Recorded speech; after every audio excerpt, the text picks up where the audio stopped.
Magandang araw! Sa video na ito ay alamin natin kung kailan ba dapat magpalit ng kadena at paano ito gawin.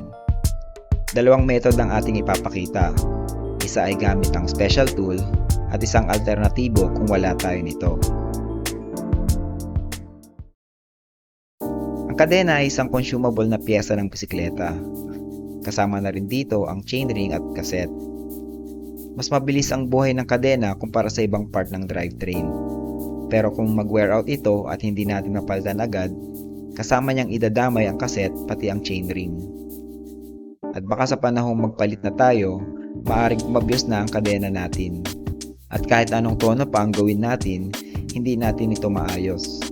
Kapag umabot tayo sa puntong ito, baka pati cassette at chainring ay kailangan na rin nating palitan. Habang tumatagal, ang kadena ay nag-i-stretch habang ginagamit natin ang ating bisikleta. Yung mga bushing kasi sa bawat link ng kadena natin ay nag-wear out. Lumalaki ang clearance sa pagitan ng butas at roller. Mayroong tolerance ng drivetrain natin sa pag-stretch ng kadena. At pag lumagpas na sa tolerance, mag-a-accelerate na din ang pag-wear out ng cassette at chainring. Habang dumadami ang gears, bumababa ang tolerance ng bisikleta. Ang general rule ay, sa mga single speed na kadena, kapag nag-stretch na ng 1% ang tolerance na ito. Sa mga 10 speed naman at pababa, 0.75%. At sa 11 speed pataas, 0.5%. Kapag lumagpas na ang pag-stretch ng kadena sa tolerance nito, kailangan na magpalit sa lalong madaling panahon. Mayroong mga mabibiling tools para i-measure ang pag-stretch ng kadena. Mura lang ito, kaya sinasuggest kong bumili tayo ng ganitong tool para from time to time ay pwede tayong mag-check ng kadena kahit sa bahay lamang. Itong chain checker na gamit ko ay may indicator kung ilang percent na ang wear ng kadena. Habang nakakabit ng kadena sa bike, ilagay lang natin ang dulo ng chain checker na walang marker sa isa sa mga chain links.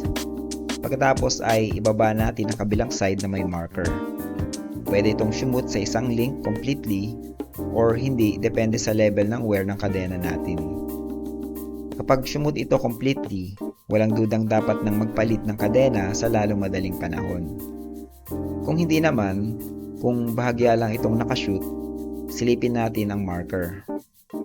Kung lumusot hanggang 0.5, ibig sabihin ay kita pa ang 0.75 at 1.0 na mark. Ibig sabihin ay 0.5% ang wear ng kadena. Kapag lumusot naman sa 0.75, 0.75% wear na ito.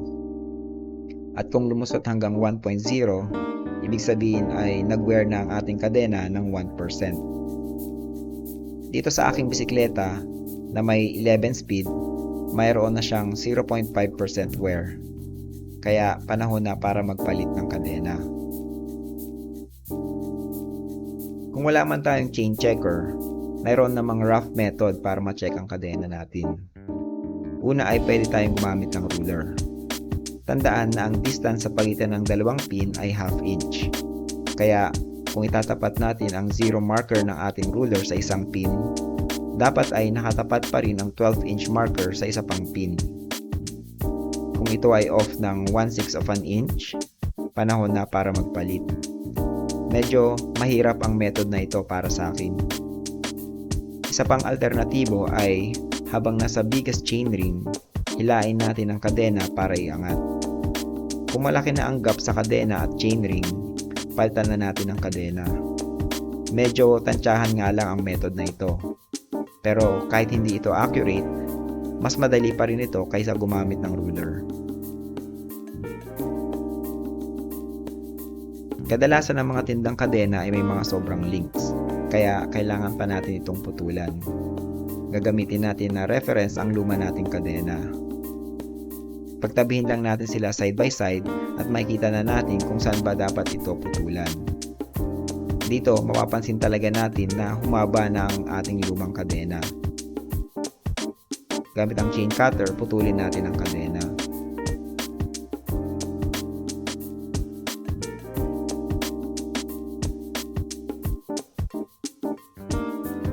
Ngayon ay ikabit na natin ito.